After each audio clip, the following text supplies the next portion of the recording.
بسم اللہ الرحمن الرحیم۔ آج ہم سبق نمبر 11 پڑھیں گے۔ جیسا کہ پیچھے والے سبق میں ہم نے پڑھا تھا کہ جو دال نما علامت ہوتی ہے اسے جزم کہتے ہیں، اس کو سکون بھی کہا جاتا ہے، اور جس حرف کے اوپر جزم یا سکون کی علامت آ جائے اس حرف کو ساکن کہا جاتا ہے۔ اب جزم والا جو حرف ہے وہ خود تو پڑھا نہیں جاتا، تو وہ اپنے سے پچھلا حرف جو ہوتا ہے، جو متحرک حرف ہوتا ہے، زبر زیر یا پیش والا حرف ہوتا ہے، اس کے ساتھ مل کر پڑھا جاتا ہے۔ اور اگر یہ دال نما جزم جو ہے یہ الف یا حمزہ کے اوپر آ جائے تو اس کو ہمیشہ جھٹکا دے کر پڑھیں گے، اور اگر یہی دال نما جزم جو ہے اگر قاف، طا، با، جیم اور دال پر آ جائے تو ان 5 حرفوں کو ہم جنبش کے ساتھ پڑھیں گے، یعنی حرکت کے ساتھ، اور اس طرح سے ادا کریں کہ مخرج میں ہلکی سی حرکت ہوگی یا جنبش پیدا ہو جائے گی، جس کی وجہ سے ہمیں محسوس ہوگا جیسے آواز لوٹ رہی ہے۔ یعنی یہ 5 حرف ان کو ذہن نشین کرنا ہے لازمی، یعنی ان کا مجموعہ کیا ہے؟ قطب جدن، قاف، طا، با، جیم اور دال۔ مثال کے طور پہ اگر قاف کے اوپر یہ جزم ہے تو اس سے پیچھے والا جو حرف ہے اس کے ساتھ اگر ہم ملاتے ہیں تو مثال کے طور پہ اگر حمزہ مفتوح ہے یعنی زبر کے ساتھ ہے تو ہم اس کو اق، اق، اک، اک اس طرح نہیں پڑھیں گے، بلکہ اق، اق، اق، اط، اب، اج، اد، یعنی آواز کو لٹاتے ہوئے پڑھیں گے۔ ان 5 حرفوں کے علاوہ اگر کسی بھی حرف پر ہم ایسا کریں گے تو وہ غلط ہو جائے گا، کیونکہ یہ حروف قلقلہ 5 ہی ہیں۔ ہم 5 حرفوں کو ہی صرف واپس لوٹائیں گے، اس کے علاوہ کسی حرف کو واپس نہیں لوٹانا ہے۔ تو جب یہ قلقلہ ان حرفوں کے اوپر کب ہوتا ہے؟ تبھی ہوتا ہے جب یہ حرف ساکن ہوتے ہیں، تاکہ خوب واضح ہو جائے۔ تو ملتی جلتی آوازوں کے لحاظ سے جو ہے اس کا فرق کرتے ہوئے ہم نے اس کو پڑھنا ہے۔ جیسے حمزہ تا زبر ات، حمزہ تا زیر ات، حمزہ تا پیش ات، ات، ات، ات، حمزہ تا زبر ات، حمزہ تا زیر ات، حمزہ تا پیش ات، ات، ات، ات، یعنی قلقلہ ہوگا یہاں پر تو حرف قلقلہ میں سے ہے۔ حمزہ زا زبر از، حمزہ زا زیر اذ، حمزہ زا پیش از، از، اذ، از، حمزہ ذال زبر از، حمزہ ذال زیر اذ، حمزہ ذال پیش از، از، اذ، از۔ بغیر سیٹی کے پیچھے والے حرف کو ہم نے سیٹی کے ساتھ پڑھا تھا۔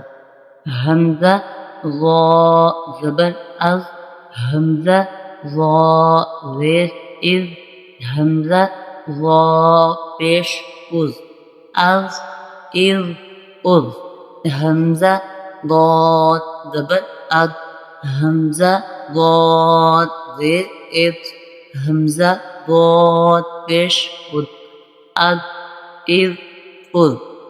ایک بات کا خاص خیال رکھنا ہے کہ ہم کسی حرف کو 5 حرفوں کے علاوہ جو حروف قلقلہ ہیں ہم کسی اور حرف کے اوپر قلقلہ نہیں کریں گے۔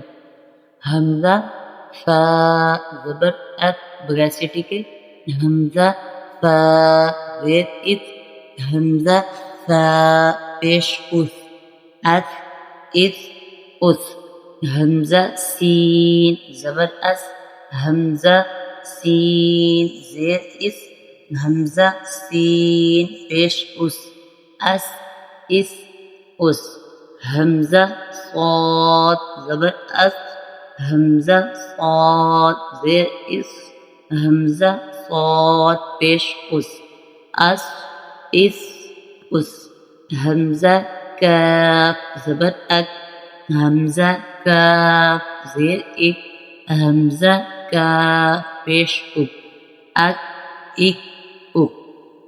اب اس کے بعد جو قوف نقطوں والا ہے یہ حروف قلقلہ میں سے ہے، تو اس پہ ہم نے قلقلہ کرنا ہے۔ حمزہ قاف زبر اق، حمزہ قاف زیر ایک، حمزہ قاف پیش اق، اق ایک اق۔ حمزہ ہا زبر اہ، حمزہ ہا زیر ایہ، حمزہ ہا پیش اوہ، آہ ایہ اوہ۔ اسی طرح اگر ہم اس کو روانگی سے پڑھتے ہیں تو آہ ایہ اوہ، آ ای او، آر ایر اور۔ اس کے بعد دال آ رہا ہے، دال حروف قلقلہ میں سے ہے، تو کیسے پڑھیں گے اس کو؟ اد اد اد، اخ اخ اخ، او ایو او، اب اب اب۔ با بھی حروف قلقلہ میں سے ہے، ام ام ام۔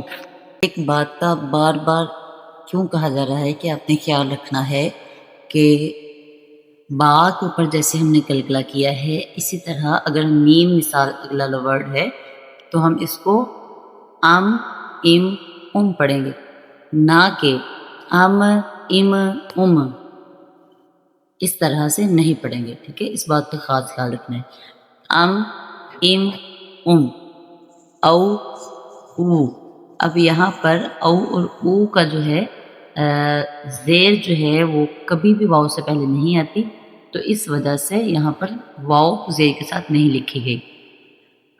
اف اف اف، ال ال ال، ان ان ان، او ار ار، اج پھر حروف قلقلہ آ گیا تو اج اج اج، اش اش اش، ای ای۔ اب یہاں پر جو ہے وہ ای جب ہم نے اس کو پڑھا تو ای میں یا ساکن آ گئی، یعنی یا ساکن سے پہلے حرف کے نیچے زیر آئے تو یا ساکن ہوتی ہے، تو اس لیے ہمیں اس کو ایک الف کے برابر لمبا بھی کرنا ہے۔ ای جو ہے یہاں پر حرف لین ہے۔ اسی طرح او جو ہم نے اوپر ورڈ پڑھا تھا، او میں حرف لین تھا اور او میں واو مدہ، تو اس لیے ہم او کو بھی ایک الف کے برابر لمبا کریں گے اور ای کو بھی ایک الف کے برابر لمبا کریں گے۔ اسی طرح یا ساکن سے پہلے کبھی بھی پیش حرف کے اوپر نہیں آتا، تو اسی وجہ سے جو ہے وہ واو اور ساکن سے پہلے زیر نہیں آتا، یا ساکن سے پہلے کبھی بھی پیش نہیں آتا، تو اس وجہ سے یہ دونوں لفظ جو ہیں یہاں پر نہیں لکھے گئے۔ تو انشاءاللہ امید ہے کہ آپ کو حروف قلقلہ کی سختی میں خوب سمجھ آ گئی ہوگی، تو اس کی کوشش کریں، بار بار اس کو پڑھیں، پریکٹس کریں حرف قلقلہ کی، اور دوسرے حروف کو بھی مد نظر رکھیں کہ ان کے اندر کہیں بھی قلقلہ نہ ہو جائے۔ تو اللہ تعالیٰ سے دعا ہے کہ اللہ تعالیٰ ہمیں صحیح طرح سے قرآن کو سمجھنے اور اس کو پڑھنے کی توفیق عطا فرمائے۔ وما علیہ الا البلاغ المبین۔ السلام علیکم ورحمۃ اللہ وبرکاتہ۔